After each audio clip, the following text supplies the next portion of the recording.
I think that anybody that knows anyone with small children knows that it's a real struggle to find quality childcare here in Asheville. Mom, no more chatting. Thank you.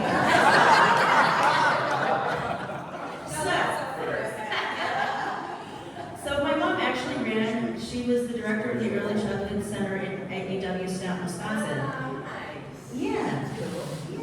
And so with that, over the years, I would hear about how requirements would get harder, and funding would be shrinking, and life also got more complicated for humans. So I've kind of seen the struggle on the back end, seeing what she went through. So seeing what Verner's doing is actually so incredible and exciting. So let's get to the ground rules. Oh, I'm Erica Gifford. Andy with Big C, Beverly Charenko, Sean Como, Annie Lewis, Nick Green, and Elizabeth Walton. All of these folks come together and have such great ideas. We've got some really fun things planned coming up for you, so they're absolutely amazing as organizers. Okay, so we're going to do an 8-minute presentation, and it's going to be 30 minutes of Q&A. If you have a question, you raise your hand, we give you the microphone, and that is because we are recording for YouTube. We want to hear your question so that we can hear the responses and understand how they're related. And we try and keep it to one question per person. So, without further ado, I'd like to welcome to the stage Laura.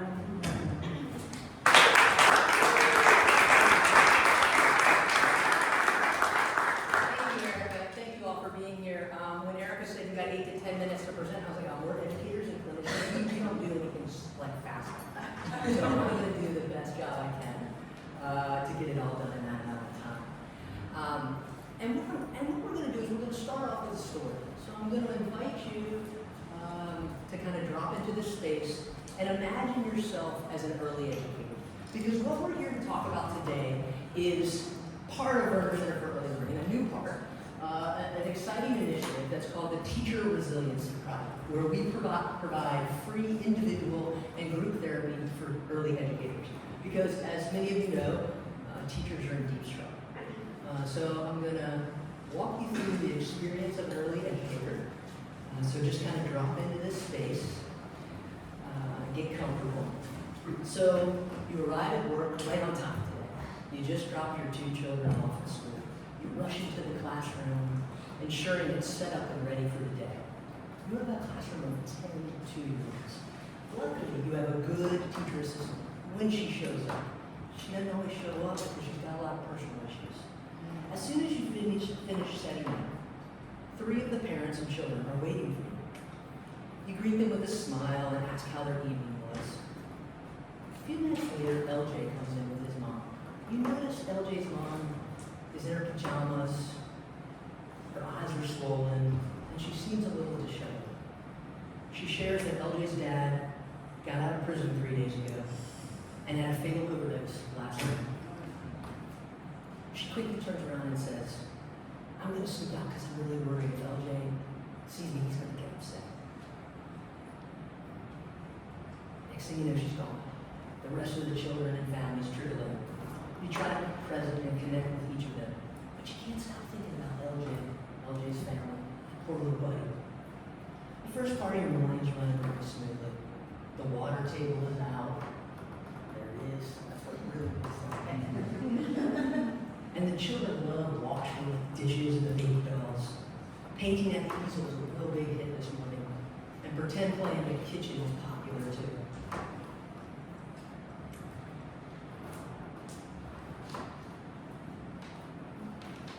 Hope we're queuing up some music. Turn down just a little bit.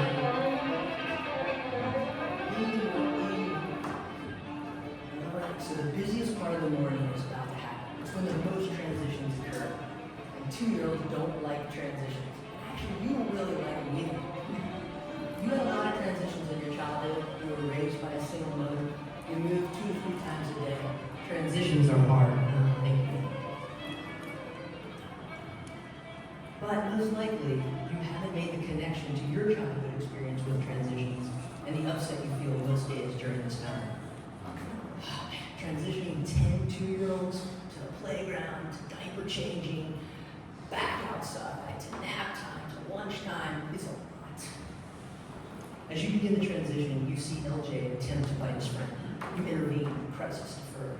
A few moments later, he gets upset again. He pushes his friend down. His friend hits his head and busts his lip. You comfort the hurt child and complete an incident report. Well, you notice yourself getting a little elevated. You have rapid heart rate. Your shoulders are getting tense. But you can't stop in the group because you got to keep moving. You got to keep the routine moving. Once outside, you set up, connecting with the children as they enjoy all that outside brings. Davide brings you a worm, smiles and says, "Look, worm." He hugs you and runs off. It's the tender moments like this that help you keep showing up. That little kiddo is a doll. All right, now back to hard transitions. We got to get inside. We got to have lunch. Lunch goes pretty well. Everyone seems hungry. It's lasagna day, big hit. Kids are quiet, they're eating. Although you're thinking about running to the grocery store because you don't have anything in the refrigerator to fix for your own family. Oh, you gotta get present, get back in the moment. It's time to transition again. And nap time transition is pretty rushed. You're ready for everyone to get to sleep. LJ cries for his mom and wants sleep. You find yourself deeply empathetic and at the same time annoyed and frustrated. I want people to sleep. You lose your patience and raise your voice, tipping a little mean, and then you implement a consequence, taking away his lovey and saying, "When you lay down, I'll give it back to you." He screams louder and hits you. He finally falls asleep from exhaustion. Later that afternoon, you're flooded with feelings of shame for treating a little 2-year-old like this. You can't even imagine what this little body's going through, what his family's going through. And this is why we believe that early educators deserve therapy. Because this is the experience. And I want to just invite you all to notice what you're feeling right now. We had the flight of the bumblebee. I think that's the piece in the background. It never makes anybody feel relaxed. But that is the experience in the classroom. So, we know that our past comes into the present moment. Often how we were parented is how we parent, right? It's also how we teach. And so we want to provide a nurturing space for educators to work all this out, a place where they can pause and reflect and talk about what's hard and what's lovely about their work. And so that's what we're doing all across the county, providing free group and individual therapy for early educators. And when I say early educators, that means teachers who serve children birth to 5.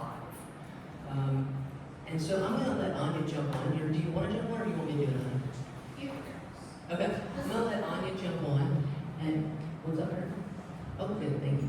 And she's just going to give you a little stats. And somebody might want to tell us what time it is, so I make sure I don't. You're fine. Okay, cool. She's going to give you some national data on teacher mental health. And we're going to show you some more images, and then we'll put it up. So what you all are seeing here is a survey from 2020. It was called the Yale Care Survey, and it was assessing early childhood educators' mental health and well-being, especially during the pandemic. And early educators were screening positive for depression at about a 46% rate, compared to the general population at 31% rate.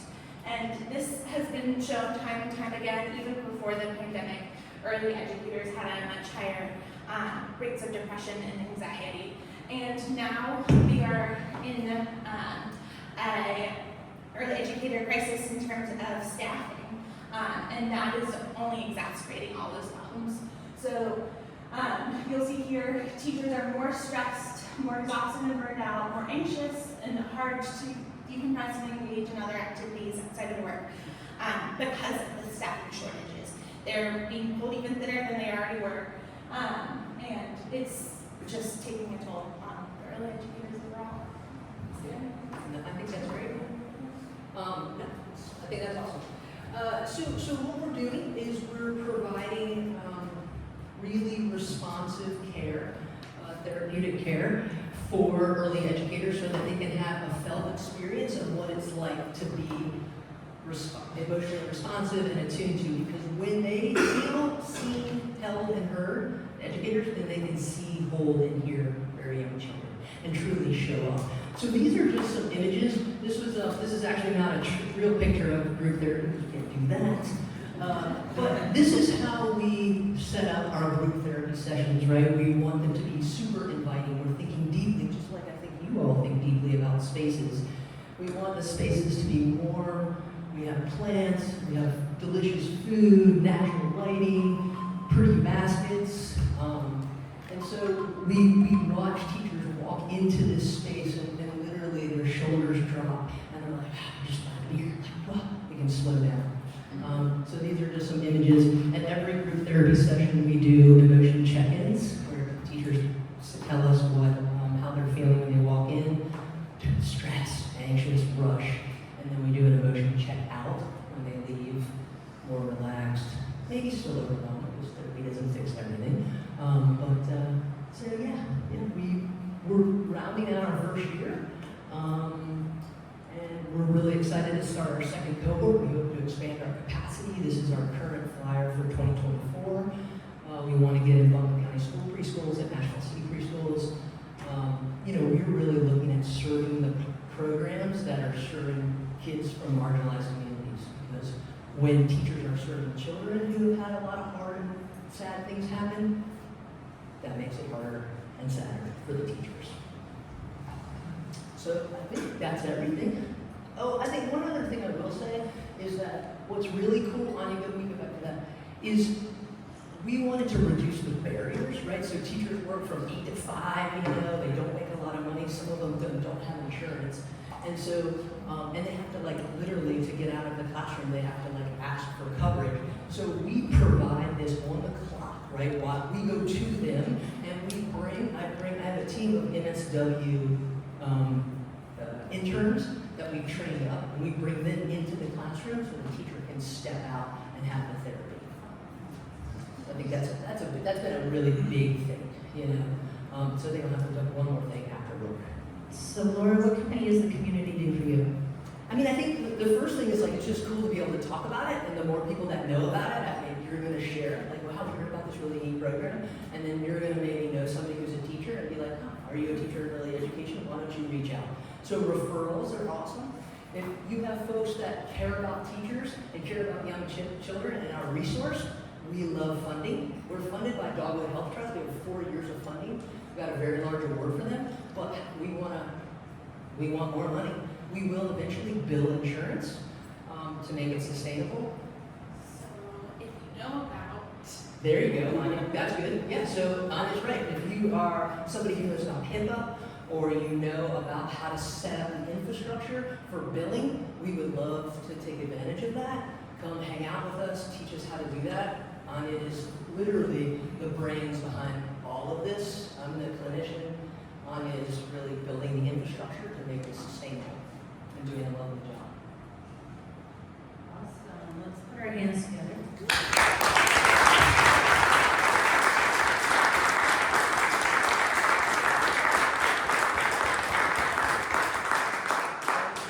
Who has a question for Laura? Elizabeth. Hi, I'm Eric. Hey. This seems like a national, maybe global, national challenge. Let's go there. Yeah. And so, can you tell us about the constellation of other organizations and how you fit? Is there a network that you partner with? How do you build this fabric that's going to help in a broader way? Yeah, totally. So we did, before we created this program, I just didn't put them out loud. No one's ever said that. We did research to try to find other organizations in the country that are doing this, and we haven't found it. So we believe that if we can build a model that we could, share. We're really well resourced at Verner because we have large federal funding coming in from the Office of Head Start. So I think, you have to be a program that has that level of resource to kind of make this happen, right? We already have people that know how to, we have a CFO, for example, right? So if you're a small childcare down the road, will you be able to implement something like this? Probably not. Am I answering your question, Eric? Like, what else are you thinking? Well, that was one of you, when you said that you didn't find other organizations that were doing the same thing. That's the core answer to my question. Yeah.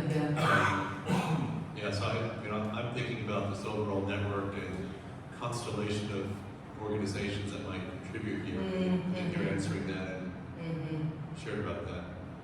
Yeah, I mean, we're so like on the front line that we sometimes have a hard time being like, who should we be partnering with? Who else could help us? So I would, any thoughts? We're super open and super new at this. Well, we're not new to thinking about teacher mental health, but we're new to implementing this. Yeah, thanks, Eric. Oh, really? You have a question? Hi, Laura. Yes, actually. This is my colleague, Jessica. I have a question. Would you share my favorite story, please, about a micro moment that happened within one of your groups, and explain what a micro moment is? One thing, and this kind of speaks a little bit to Eric's question too, one thing that we think makes what we're doing really special is not only the free individual and group therapy, free every individual every other week, group once a month, but then in between we have these things called micro moments, which are these therapeutic touch points where we send the MSW team out, or Anya, out to the teachers, to their sites, to just say hi, or maybe in group therapy, a teacher shared a story about a children's book that she loved. One of our interns remembered the story. We purchased that book, $3 children's book, and we brought it to her on her break. As the intern walked in, the teacher had tears in her eyes because she had this wow, you're thinking about me, you saw me, you heard me. And so these micro moments are also I think they're pretty special. And then the idea is we're holding you in mind, teacher, even though we're not with you. And we hope that same experience is passed on to the children that they serve. Am I making sense of that? Yeah. Have you started gathering or keeping metrics on the effect of your work on teacher retention? So great question, Will. And I'm smiling at Anya because she will really geek out about this, and I'm going to let her take this. Anya has her master's in public health and is like a data nerd, and she makes data super meaningful. And Dogwood, the reason why we got the funding because we pitched this as a recruiting, retaining, and elevating the field. But I'm going to let you take this. So we are collecting a variety of data points. We're doing the PERMA survey at pre, mid, and post, and that's a well-being survey to assess the teachers' overall mental health and well-being. And then we are collecting general demographic information, including how long they've been teaching, how long they plan on teaching, and the ages they teach, and all these things. We also will be collecting turnover data for the entire center. We're curious to see if that will have an impact at this point because it's at such a small scale. The most teachers we have at one center is 3, but primarily it's just 1 teacher per center. So we wouldn't necessarily see we're not anticipating seeing a drastic change in turnover because of this program for each center, but we're hopeful that more teachers feel like they have the resources to stay in the field when they're in the program. And as we expand, we expect to see that turnover rate improve. And then the interviews. Oh, yes. And then we'll be doing structured interviews to evaluate the program at the end with the directors as well as the early educators. So we'll also be looking into is there any change in the sense of community? As Laura mentioned, we are sending MSW interns and myself into the classrooms to provide that ratio support. And I think that will be an interesting point where we might see a little bit of change center-wide because we're training up these MSW interns. I have experience in the classroom. We're not sending, oftentimes in a classroom with young children, an extra body in the room isn't helpful. It's harder because the kids are scared, don't know what's happening, it's this stranger. And so when you have someone who can really know how to be in a classroom and be with children, interact with them, and also modeling some best practices in terms of being with children, working on their social emotional development. I think that will be where we might see a little bit of a change center-wide. So we're hoping to get that information from the interviews at the end of our program.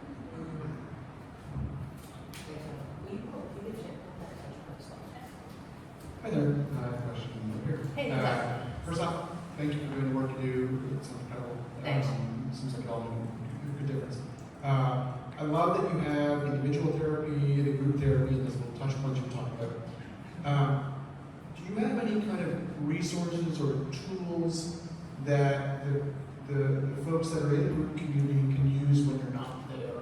Like, because they're co-experiencing obviously a powerful group container, and I imagine they can be resilient when you're not in the building together. So yeah, do you think about that? Do you think about how to resource them when you're not there? That kind of thing? Totally, I love the word you're using, resourcing too. I'm a facilitator for a curriculum called Reconnect, which is, the organization is Resource for Resilience, and we teach folks how to restabilize their nervous system after stress or trauma. And so part of the curriculum that we wrote, which drives our group therapy, is teaching these skills, these resiliency skills. And so we practice them in group therapy, we talk about them at the micro moments, we talk about them in the individual session, and the hope is with a lot of practice that they can then do this in the classroom. And that is what we heard. Anecdotally, that's what they're saying. They're like, they're saying there's a part the other day, I was getting bummed out, and I got my water bottle,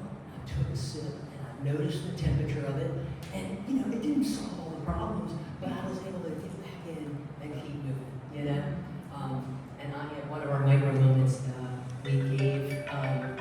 we gave teachers beautiful water cups with their name on it that said take a sip, and that was really, really special for them.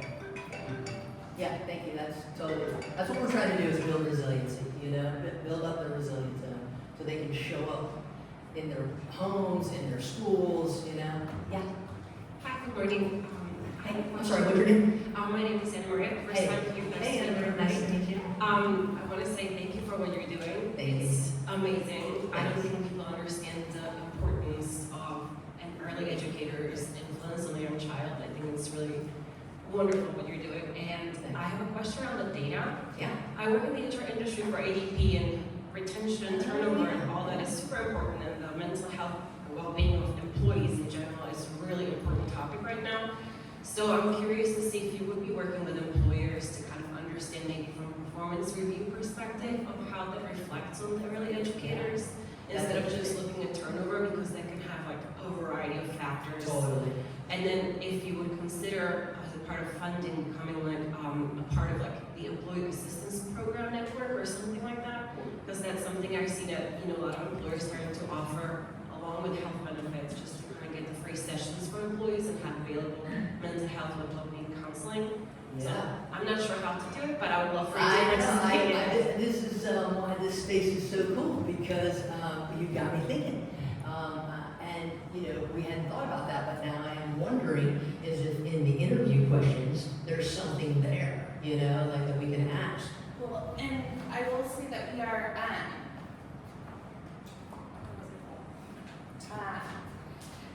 so at the beginning of the year, we ask questions like, how long do you plan on staying in the field? And because it's such a small cohort, right now we have a total of 8 teachers, we're able to ask those like individualized questions a little bit of like, what is the turnover within the teachers themselves?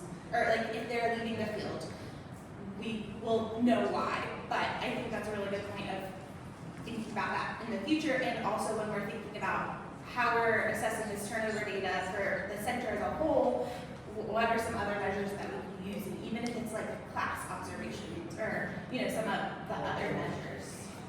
Yeah, I mean, we, ultimately our goal, of course we're trying to center the teacher, but we really love very young children, and we're passionate about infants and toddlers, and so we hope that there's child outcome impact, right? That we see a positive impact on child outcome, but, like you said, there's so many variables to, like, how do we make sure that what the work we're doing, improves their practice? So I like this idea about thinking about performance reviews. You know, is there a correlation between increased performance from a teacher who's been in a year with us for a year? I don't know how. Yeah, it'd be interesting to see if we could ever figure that out. Like, is that private information? Well, we'll think about it. Yeah. Thank you. Yeah. Marty. Yeah. Good morning. Hi, how are Thank you you? for what you're doing as a former educator. I I thought you appreciate would. that. Two questions. What's the average size of your class?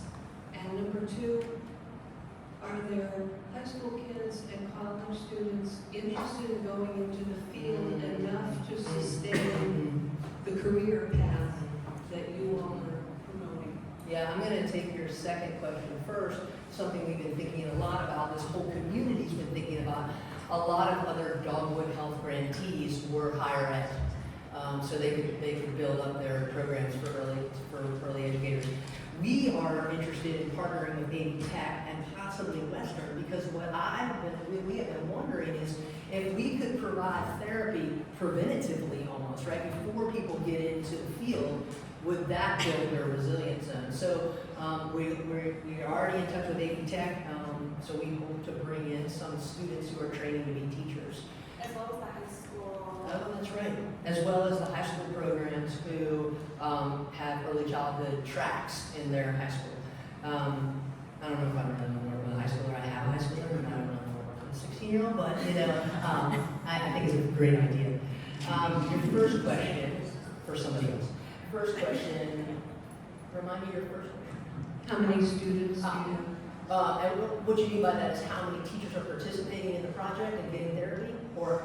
No, how many children are in each class with a teacher? So it depends on the center. You can never have more than how many 2-year-olds in the room? 12. 12 of 2 teachers. 2-year-olds. Yeah, and that's not a good ratio. 1 to 5 for infants. So 1 to 5 for for the 5. Yeah, and in well-resourced centers, we will have 3 teachers, but due to the funding, it's really hard. It's really hard, and they're not always qualified. But we are an early Head Start provider and get all this federal funding, so we have higher standards. We have to have teachers that have education. Hi. Yeah, hey, what's up? How are you? Good, how are you? Good. Thanks for the presentation and your work. Thank you. So important. Thanks. I helped to start the Solano Valley Montessori School Oh, yeah, cool. 20 years ago. Yeah, nice. And something that we did that one of our teachers suggested was to have parents come in, not with their children in the room, but to learn the lessons that the children are learning. Mm-hmm. And that partnership between teacher and parent is something that was super valuable to me as a parent, as well as me as a director of the school.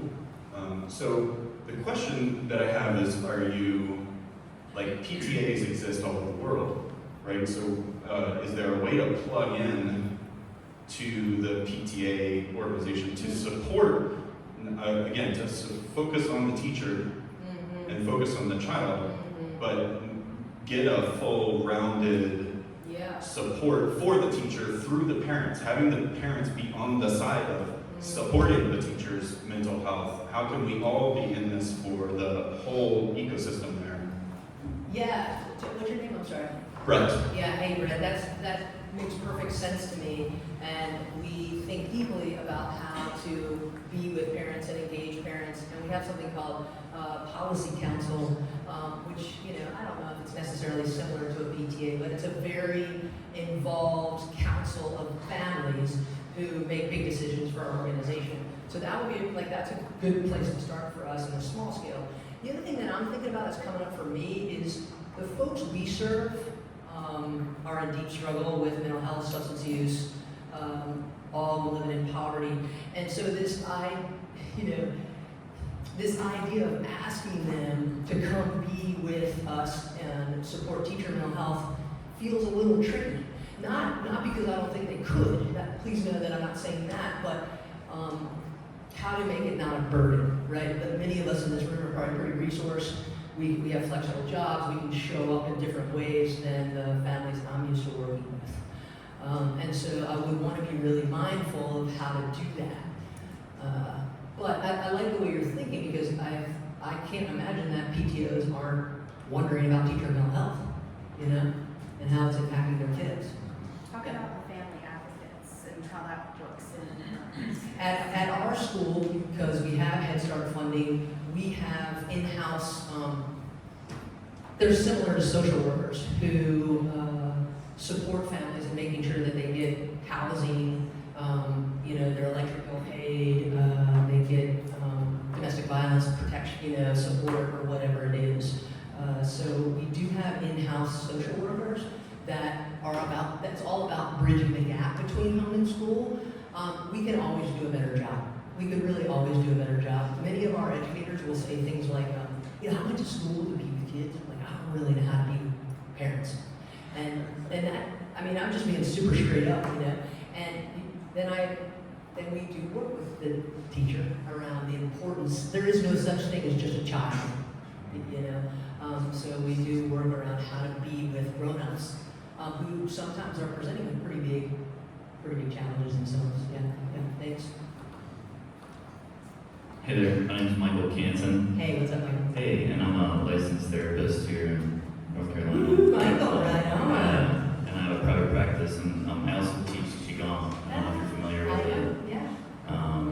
Also, my parents are retired educators. My mom, you're our people. yeah, my mom taught kindergarten, first grade, third grade for like 40 plus years. So I'm intimately, you know, connected to people who do that work and have done that work. And you know, as a Qigong practitioner and teacher, it occurs to me how impactful that has been for me as a therapist too, and also when I teach adults, including my mom. Grounding exercises, you know, just having these micro moments, as you call it, like to check in with yourself and to take breaths and to be aware of just self-care in the moment. And so I was wondering, in your program, have you considered having something like a Qigong class, or, you know, teaching teachers ways that in the moment with the kids or with parents or with each other, just to drop down into kind of like those grounding practices? Yeah, I have not thought about Qigong, but now I am, and we'll get your card. I love the sport. Yeah, I'd love to partner with you.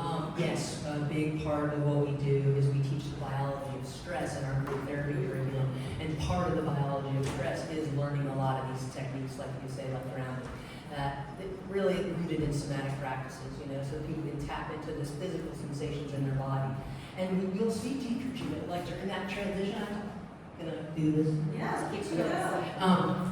During that transition, I was saying, it's so hectic, you know, you'll see teachers like leaning up against the wall, noticing that the wall is feeling cool. I notice it supporting my shoulder. All right, now I can get back in. And I can be present for this difficult transition. And that's something that they learn in the work we're doing.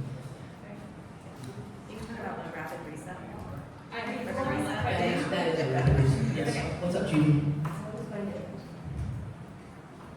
Judy's on our board. Thank you, Judy, for the work you do on our board. It was just like they do it on, but I didn't know how to turn it on. It's okay. You've shared a couple of the techniques, Laura, that you teach the teachers. I have two questions for you. One is, could you share a few more of the self-governing, self-centering? I'm not sure exactly what you call the techniques, but the We ones call them resiliency tools in this work. Could you share a few of the resiliency tools with us? Sure. And then could you also share what you do to celebrate the teachers, or how you teach them to celebrate their own successes? Yeah. Love it. Then when you want to queue up an I noticed after this? Yeah. Okay, so Anya is so on it. Anya actually made these. These are beautiful signs that are in our nature walk that invite teachers to do some heavy work, which is one of the resiliency tools. We know that when we are pulling weeds, putting a wheelbarrow, lifting weights, we are super present. We're not worried about what has been or what will be. And so, this is an invitation for teachers to engage in some heavy work while you're going through that difficult transition, right? Notice the warmth of the little baby's head on your chest. All right, I can be right here in a moment. So heavy work is a big one. We do it with children too. The take a sip is another one. That one's in English and Spanish. This is a big one. We do this a lot on my team. There's a lot of singing and dancing that happens in my office when things are hard and stressful. And so we invite the teachers to notice what's happening when their favorite song comes on, and they start singing, and there's a lot of science behind what's happening here. And so really tapping into those positive and neutral sensations. We sing a lot in early education. Every transition we sing. We play drums. We're really big into drumming at our school. We know that rhythm and rhyme is really therapeutic to our nervous system. Yeah. And then what were we going to do? Oh, and then to how to celebrate the teacher. So Anya's going to cue up something we do. We learned this years ago from some colleagues at Bank Street College up in New York. They do what's called I Notice It Matters. I'm telling you, this is so powerful. And it's really this, right? So we see a teacher in our group or in our program staying calm and regulated when talking about some concerns with a little kid. I don't know what they're talking about. And then we say this matters because it allows for problem solving, and we explain why it matters, right? And then most of the time we have a picture of the teacher doing that, and then we give it to the teacher. We can't give them a lot of money because we don't have the money to give them. But there's something so meaningful about this. And so that's one way we celebrate them, is we notice them and we say why it matters, and we're real intentional about how we deliver that message. I think the other thing that I try to hold close is like every micro moment, every time we're touching a teacher, I'm trying to be present and connecting, so that they have that felt sense of what it's like to be held. Yeah. I'll say, myself and MSW interns, when we go into the classrooms, for ratio or for a micro moment, we're oftentimes looking for those moments to delight in the teachers and the children. So I just recently wrote an I noticed for teachers who weren't it was when the teacher was in therapy, so she wasn't even in there. The teacher who was in our program, but the other teachers in our program, I wrote an I noticed, noticing how they were building an inclusive community. Which could, the hope is that would ripple out into the practice of that center. Who knows? Does that answer your question? Yeah, thank you. Yeah. And do you have a way that teachers can celebrate their own wins? Like this happened today, and this was really moving. Do we have a way? I don't really know how to answer that. I would wonder if by being, you have to be celebrated to know that you can celebrate, right? All of us are what's coming up for me is all these teachers are so compassionate of others, but really struggle with self-compassion. I mean, that's a really big, welcome to the club. That's a really big theme that we're noticing. And so I would be curious that all of the celebrating we're doing for them, then we'll invite them to have more self-compassion and celebrate. I don't know the answer to that. I don't know. Yeah. Anybody have any thoughts about that? I noticed the teachers celebrating each other in the groups. Totally. And not in the groups, but just in general. Yeah, that is true. We do see that. We are seeing this real, sense of community happening in the group therapy, where a teacher shares a hard story and another teacher is So, yeah. I mean, if anyone knows about how to help us celebrate ourselves, please let me know. Yeah. Last question. Two quick questions. Number one, are you guys familiar with the Silva mind control method? I am not. So I have discovered discovered that as like the most effective, rapid way to teach essentially meditation, but he wanted it for more of an alertness. So basically using the meditative state to do cognitive things. Wow, interesting.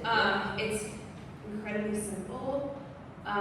So I think it'd be an amazing thing. Yeah. Also, are you familiar with Ellen Langer at Harvard? And her research career basically is the reason we have the word mindfulness in our vocabulary.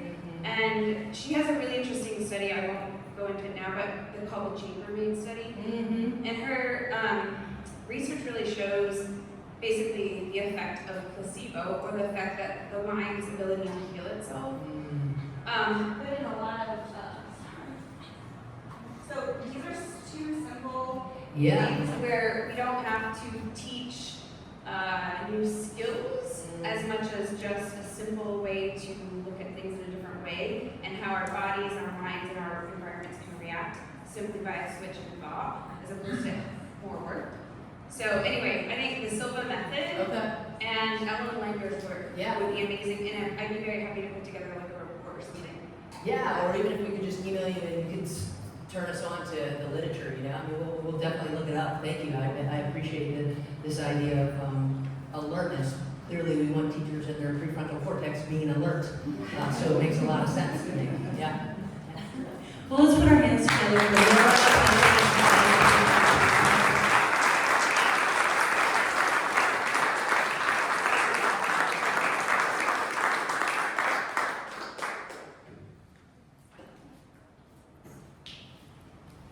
Speaking of celebrating people, we all need to celebrate Sherry Wheat. This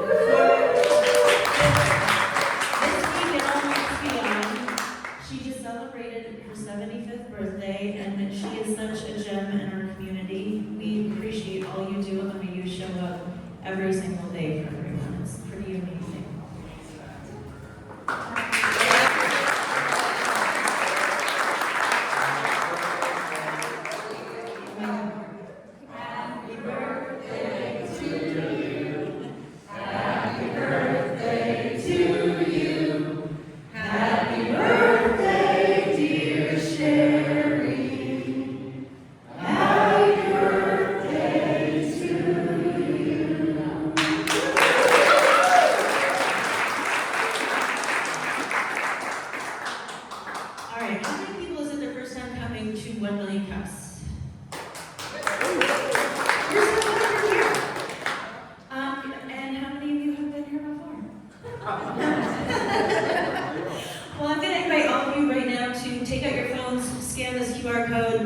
This helps to get funding for some of the programs that we have here at Hatch, and it's just going to ask you a couple questions on personal data.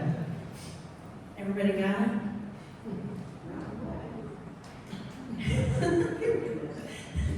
You take your time. Okay. And then I want to give a shout out to our sponsors.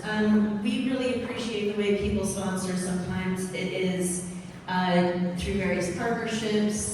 Charlie and Troy donate the space each week. SCORE, the Hatch Foundation, ERC Broadband, we appreciate all that they do. We have Todd here from Colton Groom, who generously donates every year because he really values this in the community. Michael with SCORE, Biz Radio, they do some ads for us. Venture Asheville, we got Jeff Kaplan in the back there. WNC Business, Mountain BizWorks, Big C, Dynamite Coffee with the good coffee every week, Viking Mergers, and Coffee Curious. Big thanks to Tony for brewing coffee every week. If you have a mug, do not walk to co-working, do not walk outside of here with that. Put it back right over there. We're going to wash it and have it fresh for you next week. And coming up next week, we have Buddy Pops. I'm really excited for this presentation because the way she's kind of explained it to me is that she wants to talk about how she intentionally created a business that would fit around the lifestyle that she wanted to create for herself. So I think this is going to be a really great presentation. Tonight we have the AY Pros Pub Club happening at the Lowdown at 5 p.m. Where is the Lowdown? Next, I think it's across the street from, or next to the sign. I don't. So Google it. And then tomorrow we have the NC Biotech Venture Challenge finale. So out of all of the finalists that were selected to win grants, NC Biotech will be giving out $40,000, 20 to the winner, and then the 2 runners-up get $10,000 each. If everything goes correctly, we're gonna have giant checks. There will be shish kebabs. There will be banana pudding. I mean, it's catered by Cheryl. This is gonna be a fun event. It's totally free, and it's right here tomorrow. And come at 4:30. And then the Mayhew Pitch Day. Jeff, would you like to speak to this? Yeah, real quick. So the North Carolina General Assembly and NC Collaboratory, which is funded by opioid settlement funds in our state, has a venture studio at Mayhew. It's a partnership between Mayhew and the National Innovation Program at National School of Pharmacy. And every year they're producing 2 new ventures. Next Friday, they're going to pitch those 2 ventures. Thank you. Next Friday. I'm just kidding. Next Friday, we're going to pitch those 2 ventures at Mayhew from 8 a.m. to 12. It was like breakfast, lunch, and 2 companies pitching about how they're addressing the opioid epidemic with digital tools. Cool. And coming up in June, we have the pitch party happening here on the 3rd, right here, totally free, and the pitch party in Hendersonville. And then again, happy birthday, Sherry. We love you so